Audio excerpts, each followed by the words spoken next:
Hi guys, thank you for checking in with me today. Welcome back to the check-in. This is going to be another one of the Into the Light videos, and today I'm going to talk about madness, insanity, and this is sort of coincides with depression and bipolar. I go through cycles and repetitive stages of utter chaos, really, in my mind. Pretty much.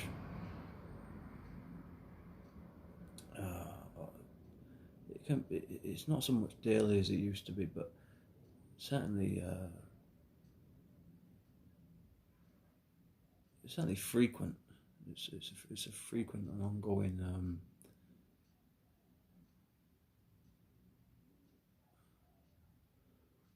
repetitive struggle with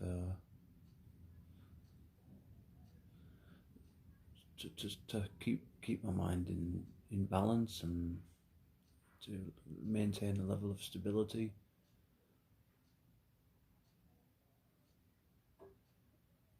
I don't really think that I have severe bipolar, but I definitely think that I have bipolar.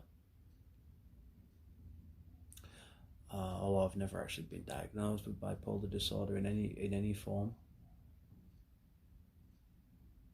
I do feel like I may have mild to moderate, maybe moderate um, bipolar disorder, or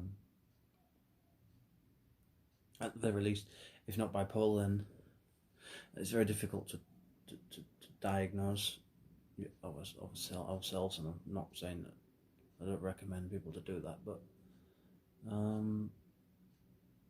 I think we've got to be careful with self-diagnosis. And it's very easy to do that online now these days, but I just seem to go through some very bad stages, some very just erratic, chaotic thoughts, processes, things I kind of think about, manic really, and that's why I feel like I've got bipolar of some sort. I have pretty severe depressive episodes, and I have fairly manic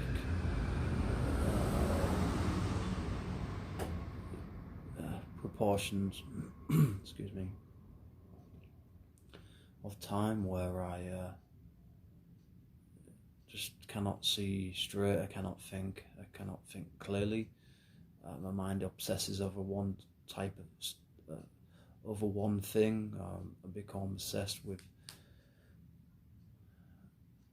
ending everything, stopping everything, making unbelievable, just ill thought out decisions, spare of the moment decisions. Just sort of need to be alone, and a need for just a complete separation from everything.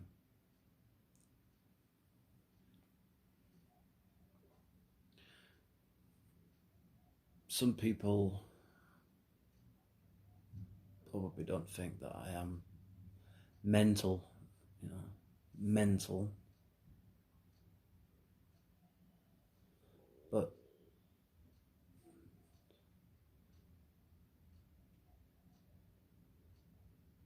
I do. I think I am insane.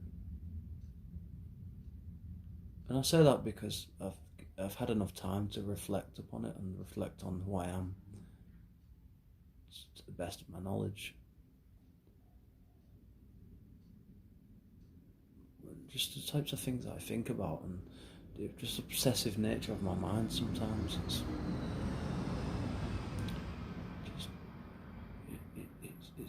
It's prone to addiction, and not drug addiction or money or anything, just sort of addiction to obsessiveness over details, over thoughts, memories, emotions, things I want to do or I don't want to do. It's very difficult to keep my mind in a in a in a place that's healthy, really. I've talked about exercise and the need for it and stuff, and that does to some extent help, I suppose. But it's certainly not a long-term solution. Not for me. Medication is not something I want to do, and I've tried before, and I just it's too much. So I really don't want to go down that route, and I don't really think medication is the solution either. Having said that, it might be a way of being able to manage stuff better for people out there. That might be the case. For some people, it causes more problems. For some people, it turns into an addiction. So I think you've got to be very, very cautious of medication, and I think you've got to be very sure in yourself that that's the route that you feel is the best one. I personally don't think medication is the best way to deal with things like depression, anxiety, bipolar, but it depends on the severity of it, of course, and it depends on the individual. Everybody's different. I have a lot of problems with guilt and feeling bad about myself, very much feeling trapped, feeling like I'm being controlled, and being paranoid sometimes. Just feeling like I'm not going places in my life, and I'm just sort of following a path because it's the easiest out of all the options, or maybe I just feel like it's the best option. The problem is I'm not a millionaire, I'm not wealthy. So many times in my life I've had to tolerate situations and people that I shouldn't have. And I did that because the alternatives went much better. And in some cases there wasn't really many, if any at all, alternatives. So, but yeah, dealing with moments or stages of sort of insanity and grief, sadness, and just feeling like you're just going completely out of your mind. And this is an ongoing thing. It comes in stages. It goes away. It comes back. It goes away. It comes back. And certain things trigger, and it's not as simple as just saying, well, just don't let things trigger you, or stop yourself from don't put yourself in positions where you're going to be triggered. But unfortunately, there's a lot of things that you don't think are going to trigger you, or you didn't anticipate, and just things just happen out of the blue coincidentally. Or some things have a knock-on effect over a period of time, and it's only after a while that you start to feel effects of things. And that's the thing with depression, anxiety, and bipolar. Well, certainly in my situation, it's a bit deceiving, because you can deceive yourself a lot, and you do. In fact, I do deceive myself a lot about a lot of things. I tend to lie to myself about a lot of things, that things are going well when they're not, that things are going to pan out in a way that they're not really. I try to be hopeful, try to stay optimistic about my life and life in general, and people around me, my situation, whatever. But there's always an element deep down within me that's, I just can't settle. I can't settle on my own opinions. I can't settle anything, which maybe that's a plus. I don't really know. There's so many conflicting complexities within my mind it's just crazy. It's just absolute. It's just insanity. I don't know what other words to use, really. It just feels like insanity.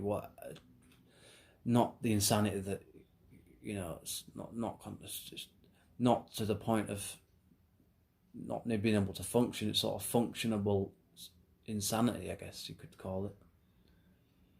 Um, I guess that's why I have functional depression. Well, not always functional. There's certainly times where I can't cope with things anymore. I just need to quit some things. I need to cut down on whatever I'm doing because it just becomes too much. It's just overwhelming. And sometimes when you have things like depression, anxiety, or bipolar disorder, or other disorders of similar or some similar symptoms in nature, sometimes some small things in life that to others that aren't an issue actually are an issue for you, and become more of an issue over time. It's very, very difficult to make choices that are rational, well thought out. Trying to plan is very difficult for me. I honestly don't see much further than a couple of weeks, couple of months. I do try to make some idea, a draft of a plan in my head, regards to a year down the line, 2 years, but ultimately, about 70% of the time, I'm just thinking about the moment, and in fact, probably more than that. Actually, about 80% of the time, I'm just thinking about now or the next couple of weeks, next couple of months. And I think sometimes that's the best thing to do, because the more you plan, the more that your expectations are not going to be met. The more you're going to be filled with disappointments. And you can say, well, that's the way you think, your attitude, this pond of negativity is one of the sources of you. That's one of the issues that's causing you problems, and I think that might be the case, but it's not always, because I'm not always thinking negative. In fact, I'm not thinking negatively all the time at all. In fact, I'm not really. I'm torn between thinking absolutely nothing, and then thinking about everything. And that can happen within a couple of minutes, a couple of seconds. My mind is a bit like sort of being on the motorway where there's no signs, there's no control. It's everyone for themselves. It's just absolute chaos. But all that being said, there is a light, and I feel like there is a light of some sort, and I'm trying to find it. Well, there is a light, and I've found it occasionally, but it's very, very tricky to get back to it and stay there.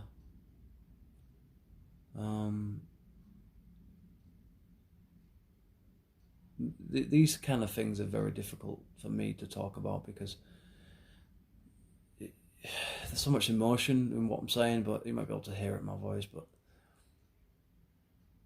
I was fine earlier. I wasn't even in like a bad mood or anything. I had a massage earlier. That was good. I was relaxed. I was fairly in a good place mentally, and just now I don't know. But that happens to me a lot. Could be having the best day ever, and for whatever reason, it's just that changes.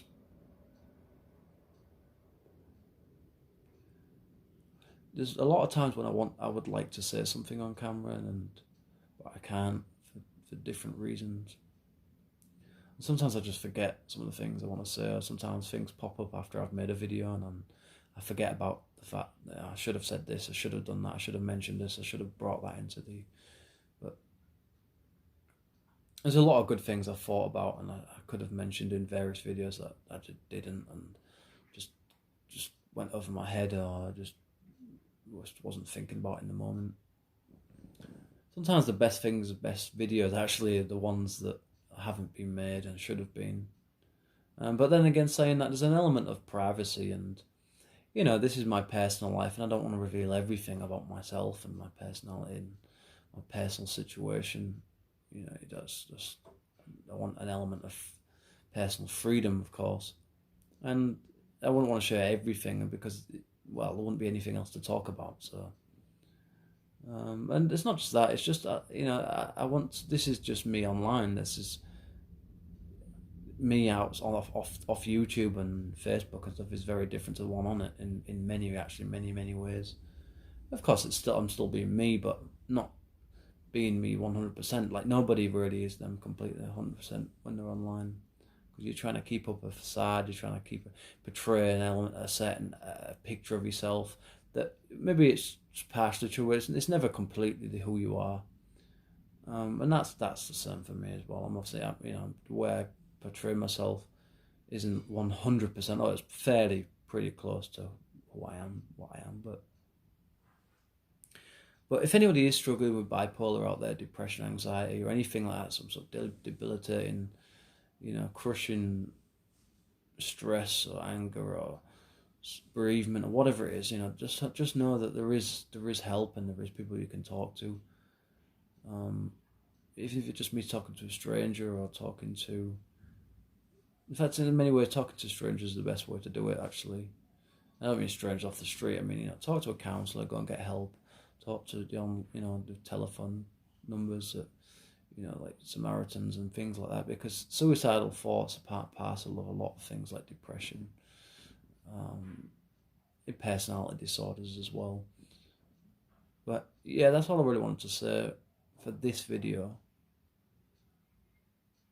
There's no perfect solution. It's a long battle. It's an ongoing battle.